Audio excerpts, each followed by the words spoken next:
tie ball game there, 1-1 with Dynasty in elevation. And AC Dallas now down by 1 to PC Katana as they conceded a real long, what was that, 7-minute point? 7-minute point. Yeah, a lot of people don't know that Yosh Rao was raised in Japan, and Dynasty brought him over from Japan early on in his career. One of the few players to come over from Japan to play the pro circuit. That's true. That's probably why they named themselves Dynasty, right? Oh, that one of must the have been reasons. it. And the Dragon, it's all intertwined. So now, Katana making a big push on the Druida side off the break. yeah, Katana definitely not scared to attack. I like that, man. Be entertaining to watch. Either win the tournament or be entertaining. If you're anywhere in between, I don't care. So, and here's one of the downsides about the way the AC's been playing. Break it down. Is that if they don't shoot anybody on the break, It gets hard to get out of the pocket. It's going to get really Get stuck hard in to the get pocket, out. yeah. And if other teams see you playing pocket point after point after point and know all they have to do is contain you from the outside, keep you in the pocket, get outside, and then all of a sudden they have the advantage, it's going to be more and more challenging as the weekend goes on. And if you can't get outside, you have to counter that at least by going up the gut, right? Exactly, yeah. And there's AC Dallas on your screen, stuck in the pocket right now. I don't think they're stuck. I think they want to be in the pocket. Well, I think that's where they're the most comfortable. And it's... PC Katana's not at wide on the snake side. Yeah, they have D2, but so is Ryan Hall with AC Dallas. Yeah, basically the same breakout. It's the D side that they're out a little bit wider. They're at the tower and they're out in the back corner bunker. There's a good feel by TJ Danner to slide under the can and get out that temple. Yeah. And you see him do that. I don't know if you can see him, but he did the back up in the brick where he walked to the side, sprinted across the gap. Because at least now they can slow down the Katana player over the tower. Yeah. Before TJ made that fill out, they should probably press the issue a little bit over there.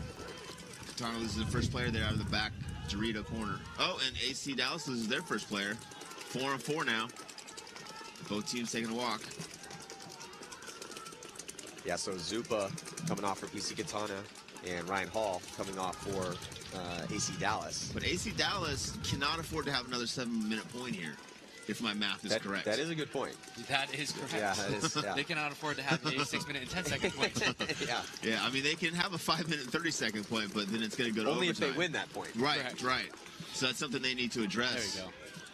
And I've talked to both of the brothers about it. They know it's something that they need to improve on. It's something that they say they do in practice all the time. Well, that transition offense. Well, but the thing is though, I went back and rewatched almost all the games from the last event. And, pay attention. Well, no, but AC Dallas has it there when Brad's out there. It depends on the layout. They were much more aggressive at the last event in Texas than they historically are.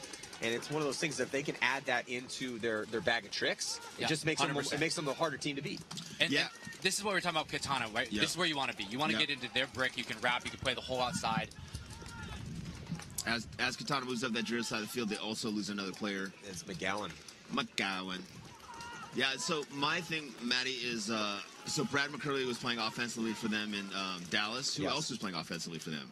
Ryan Hall was. Matt Jackson was really good as the 2. TJ Danner fills in behind him as well, too. And then John's not scared to go bunker guys out of the center. I saw Brad make quite a few moves on the Dorito side of the field, and I saw a couple guys making a little bit of moves in the center of the field, but I didn't see a lot of offense on the snake side of the field, and I certainly didn't see a lot of offense other than Brad. It was more D side, but but if you go back and rewatch those points, I'm going to. I mean, I can assure you. I think that once they learn how to have that offense, they can transition from being pocket or maybe spread the field, right, and create some different varieties in their looks. That's going to be it's going to be harder for them. It's going to be harder to it's going to help them win because they don't have a win yet, and they're looking for that win. Yeah, but that's what they need to take to the next level. And honestly, they remind me a little bit of whenever I first got on Impact. Right? Impact loved playing cross-up paintball. Right? They came from a 7-man break field, and then when X-Ball is like, we're going to break out the pocket, try to be 5-up.